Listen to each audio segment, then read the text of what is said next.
This is a story about a world obsessed with stuff. It's a story about a system in crisis. We're trashing the planet, we're trashing each other, and we're not even having fun. The good thing is that when we start to understand the system, we start to see lots of places to step in and turn these problems into solutions.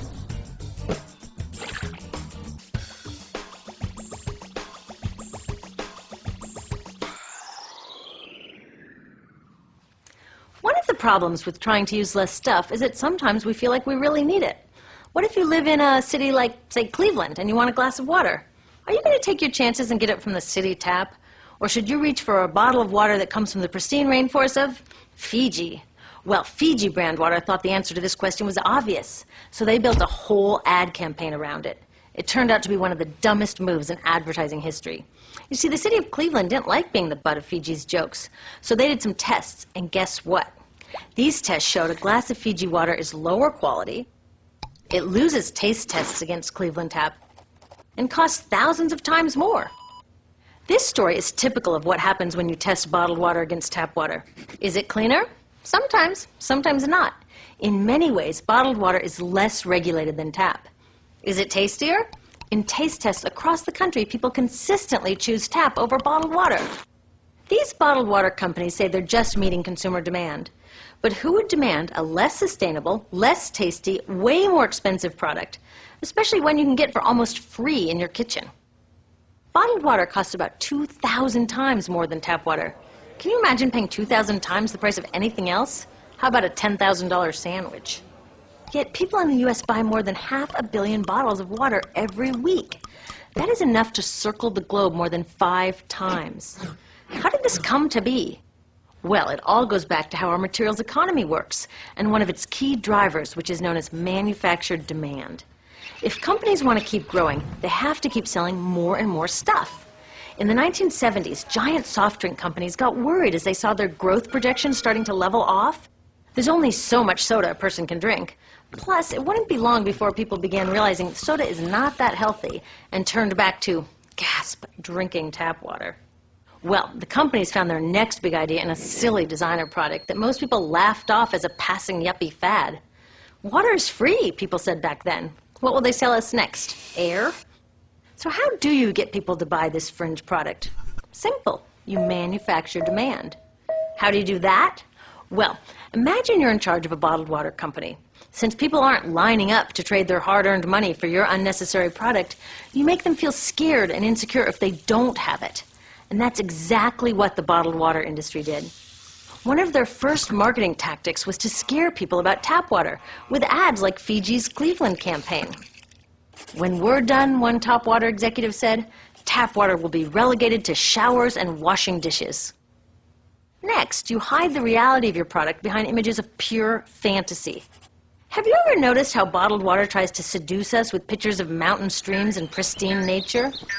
But guess where 1/3 of all bottled water in the U.S. actually comes from? The tap. Pepsi's Aquafina and Coke's Dasani are 2 of the many brands that are really filtered tap water. But the pristine nature lie goes much deeper. In a recent full-page ad, Nestle said, bottled water is the most environmentally responsible consumer product in the world. What? They are trashing the environment all along the product's life cycle.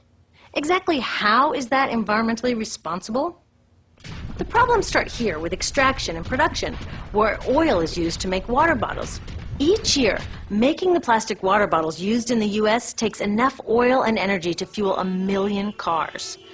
All that energy spent to make the bottle, even more to ship it around the planet, and then we drink it in about 2 minutes? That brings us to the big problem at the other end of the life cycle, disposal. What happens to all these bottles when we're done? 80% end up in landfills, where they will sit for thousands of years, or in incinerators, where they are burned, releasing toxic pollution. The rest gets collected for recycling. I was curious about where the plastic bottles that I put in the recycling bins go. I found out that shiploads were being sent to India, so I went there. I will never forget riding over a hill outside Madras, where I came face to face with a mountain of plastic bottles from California. Now, real recycling would turn these bottles back into bottles. But that wasn't what was happening here. Instead, these bottles were slated to be downcycled, which means turning them into lower quality products that would just be chucked later. The parts that couldn't be downcycled were thrown away there, shipped all the way to India just to be dumped in someone else's backyard. If bottled water companies want to use mountains on their labels, it would be more accurate to show one of these mountains of plastic waste. Scaring us, seducing us, and misleading us.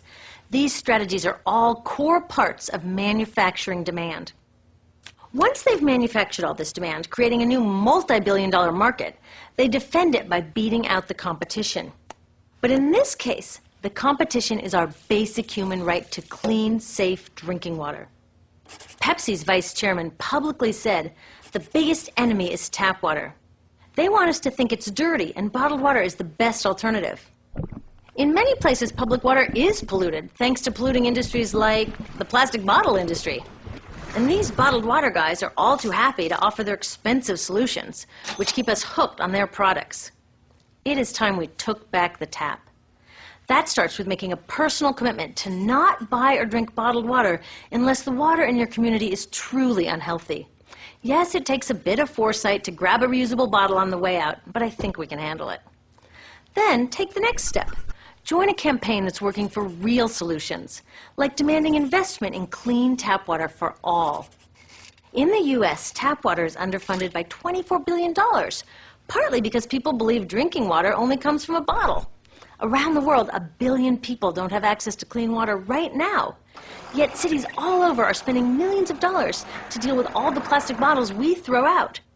What if that money was spent improving our water systems, or better yet, preventing pollution to begin with? There are many more things we can do to solve this problem. Lobby your city officials to bring back drinking fountains.